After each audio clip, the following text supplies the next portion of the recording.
यार अब हद हो गई इंतजार की। करो सत्याग्रह रात दिन। बीत गए 2 महीने। ये वाइकोम का मंदिर, भगवान है उसके अंदर। मगर मगर हमें मंदिर में नहीं जाने देते। हम दर्शन करना चाहते हैं। गांधी जी कहते हैं देश आजाद करेंगे, ये करेंगे, वो करेंगे, करो, मगर हमारी गुलामी का क्या? अच्छो तो तुम्हारे गुलाम और तुम्हारा देश आजाद। गांधी कहते थे वाइकोम आऊंगा, तुम्हारे साथ मंदिर जाऊंगा। कहाँ गया उनका वादा? हमें हरिजन बना दिया, हरि के जन, भगवान के लोग, और हमें मंदिर नहीं जाने दिया जाता। हमारा भी भगवान पर हक है, हम मंदिर जरूर जाएंगे। खबरदार, हाँ, ऐसी गलती मत करना। भगवान पर बड़ा भरोसा है तुमको। ये इनके भगवान का मंदिर क्या रखा है वहाँ? 2 महीने से ज्यादा हो गए, किसी ने घुसने दिया तुमको वहाँ? हटो वहाँ से। मंदिर वंदिर कुछ नहीं, अपने आप पर भरोसा करो। तुम अपने स्वाभिमान की लड़ाई लड़ सकोगे। आत्मसम्मान चाहिए ना तुम्हें, तो फिर भूल जाओ भगवान को। वैसे भी क्या मिला तुमको? सदियों से तो मानते आए हो इस भगवान को। जब तक तुम इज्जत के साथ जीना नहीं सीख लेते, तब तक दफन कर दो इस भगवान को इतिहास के पन्नों में। हमें अपने आत्मसम्मान की जंग लड़नी है। जो भी मेरे साथ चलना चाहता है वो चल सकता है। के साथ जरूर जाएंगे। तो फिर आओ, चलो मेरे साथ।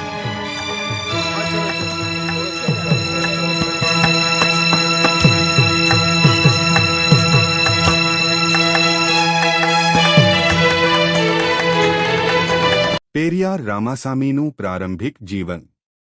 ઇરોડ વેંકટપ્પા રામાસામી 17 સપ્ટેમ્બર 1879 થી 24 ડિસેમ્બર 1973, જે સામાન્ય રીતે પેરિયાર તરીકે ઓળખાય છે, જેને થંથાઈ પેરિયાર તરીકે પણ ઓળખવામાં આવે છે, તેઓ એક ભારતીય સામાજિક કાર્યકર અને રાજકારણી હતા જેમણે આત્મસન્માન ચળવળ અને દ્રવિડ કઝગમની શરૂઆત કરી હતી.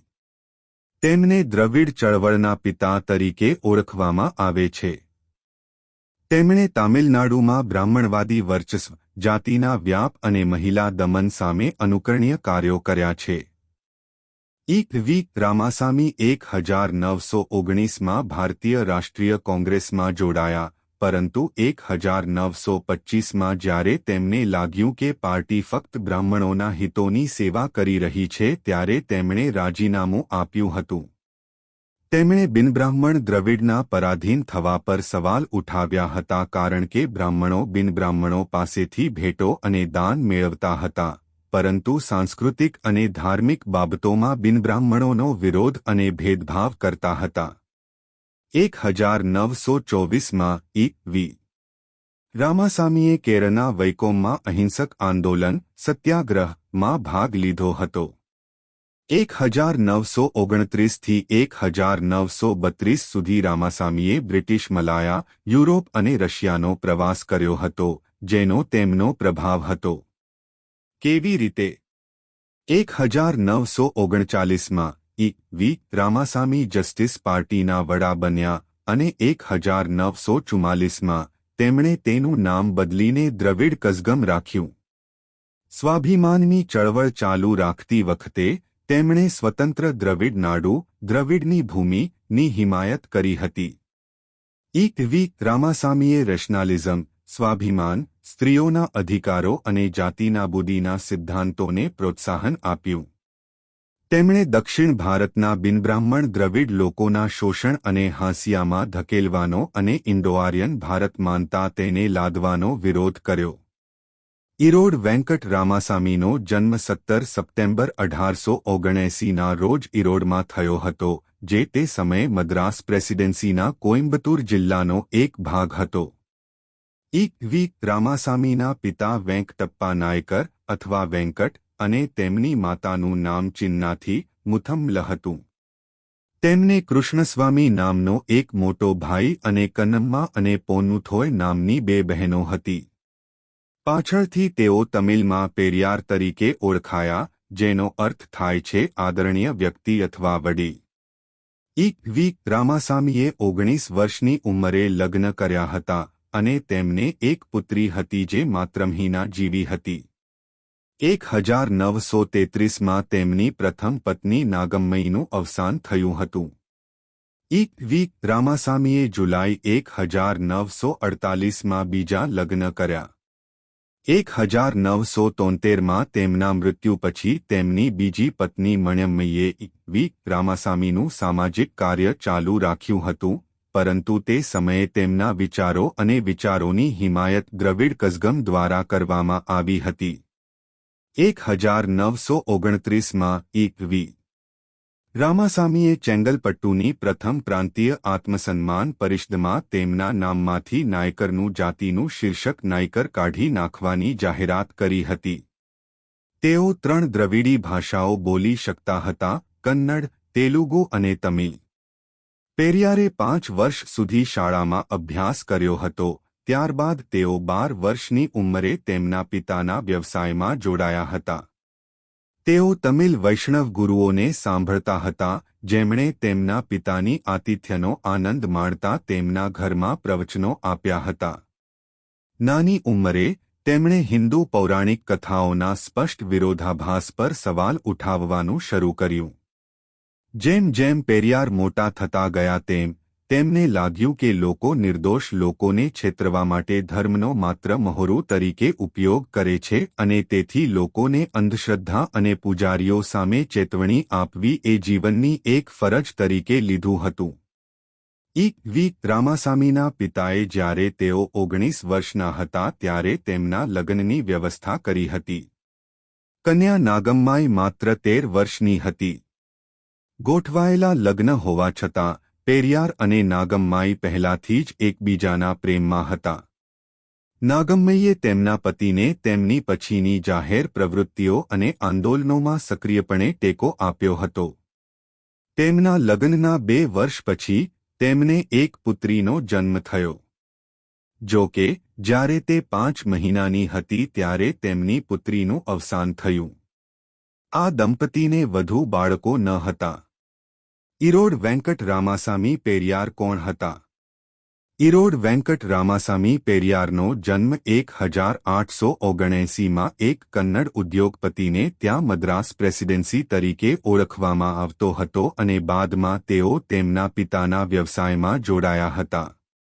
તેઓ કોંગ્રેસ પાર્ટીમાં જોડાયા હતા, પરંતુ બ્રાહ્મણોનું વર્ચસ્વ હોવાનું જણાતા તેમને તે છોડી દીધા હતા. ઘણા સમય પછી તેમણે પોતાની દ્રવિડ કઝગમ પાર્ટી શરૂ કરી, જે તમિલ ગૌરવના પાટિયા પર પાછળથી શરૂ કરવામાં આવેલા તમામ રાજકીય પક્ષોની પ્રેરણા માનવામાં આવે છે. વી રામાસામી પેરિયારનું રાજકારણ શું હતું?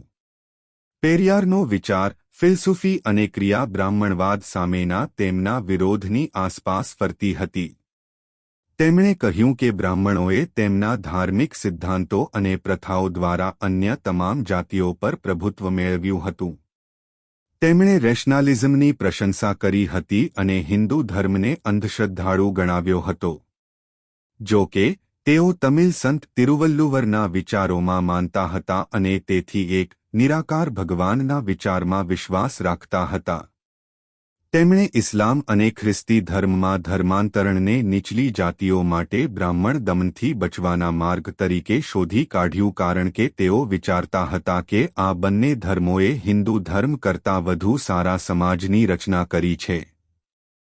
પેરિયાર મહાત્મા ગાંધીની વિરુદ્ધ પણ હતા, કારણ કે તેમણે ગાંધીને બ્રાહ્મણવાદી વિચારો અને પ્રથાઓને સંપૂર્ણપણે નકારી કાઢતા જોયા ન હતા. પેરિયારના સ્વાભિમાનની ચળવળો 1924માં કેરળના મંદિરોમાં દલિતોના પ્રવેશની માંગ કરતી ચળવળનું નેતૃત્વ કર્યા પછી પેરિયાર નીચલી જાતિના નેતા તરીકે વ્યાપકપણે જાણીતા બન્યા હતા. તેઓ તેમના સ્વાભિમાન ચળવળ માટે સૌથી વધુ જાણીતા છે, જેનો હેતુ નીચલી જાતિઓમાં ગૌરવ પેદા કરવાનો હતો. તમિલનાડુમાં હિન્દી લાદવા સામેનું તેમનું અભિયાન પાછળથી દક્ષિણ ભારતમાં તમામ હિન્દી વિરોધી ચળવળોનું મૂળ છે. તેમને હિન્દીને તમિલો પર બ્રાહ્મણવાદી વર્ચસ્વનું સાધન લાગ્યું. તેમની સૌથી વિવાદાસ્પદ ચળવળ હિન્દુ મૂર્તિઓ સામેનો વિરોધ હતો. આ ચળવળમાં હિન્દુ દેવતાઓની મૂર્તિઓ તોડવા અથવા સળગાવવા અથવા પગરખાંથી હાર પહેરાવવાનો સમાવેશ થાય છે. પેરિયાર આજે આટલો મોટો મુદ્દો કેમ છે? તેમ છતાં ઘણા દલિતો પેરિયારને બિનબ્રાહ્મણ ઉચ્ચ જાતિના પ્રતિનિધિ તરીકે માને છે, તેમ છતાં તે ભારતમાં એક મોટો જાતિ વિરોધી ચિહ્ન રહ્યો છે. તેનાથી વધુ, તેમનું મહત્વ તમિલ ગૌરવ ચળવળમાં તેમની કેન્દ્રીયતાને કારણે છે. આજે કોઈપણ રાજકીય પક્ષ જો પેરિયારના શપથ નહીં લે તો તે તમિલનાડુના રાજકારણમાં સફળ થવાની આશા રાખી શકે નહીં. ભાજપ, જે તમિલનાડુના રાજકારણમાં પોતાના દમ પર થોડી સફળતા મેળવવાની આશા રાખી શકે છે, તે પણ પેરિયારનો વિરોધ કરતા જોઈ શકશે નહીં. કદાચ તે ભાજપના નેતા રાજાએ પેરિયાર વિરુદ્ધ તેમની ફેસબુક પોસ્ટ પર દિલગીરી વ્યક્ત કરી હતી. પેરિયારના ટોચના અવતરણો. કોઈ ભગવાન નથી, કોઈ ભગવાન નથી, કોઈ ભગવાન નથી. જેણે ભગવાનની શોધ કરી છે તે મૂર્ખ છે. જે ભગવાનનો પ્રચાર કરે છે તે બદમાશ છે. જે ભગવાનની પૂજા કરે છે તે જંગલી છે. માણસ માણસ બરાબર છે. શોષણ ન થવું જોઈએ. એકે બીજાને મદદ કરવી જોઈએ. કોઈએ કોઈને નુકસાન ન પહોંચાડવું જોઈએ. સામાન્ય રીતે કોઈની ફરિયાદ અને ફરિયાદ માટે કોઈ જગ્યા હોવી જોઈએ નહીં.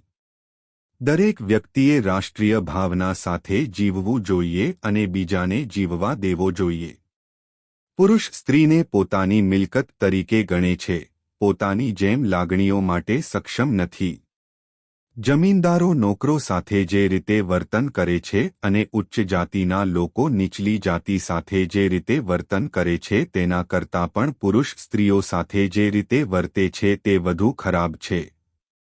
તેઓ ફક્ત પરસ્પર અસર કરતી પરિસ્થિતિઓમાં જ તેમની સાથે અપમાનજનક વર્તન કરે છે, પરંતુ માણસો તેમના જન્મથી મૃત્યુ સુધી ક્રૂરતાથી અને ગુલામોની જેમ વર્તે છે. વિદેશીઓ ગ્રહોને સંદેશ મોકલી રહ્યા છે. અમે બ્રાહ્મણો દ્વારા અમારા મૃત પૂર્વજોને ચોખા અને અનાજ મોકલી રહ્યા છીએ. આ એક ડહાપણભર્યું કાર્ય છે. ગરીબોને મદદ કરીને આપણે તેમની ગરીબી દૂર કરવા માટે સક્ષમ થવું જોઈએ.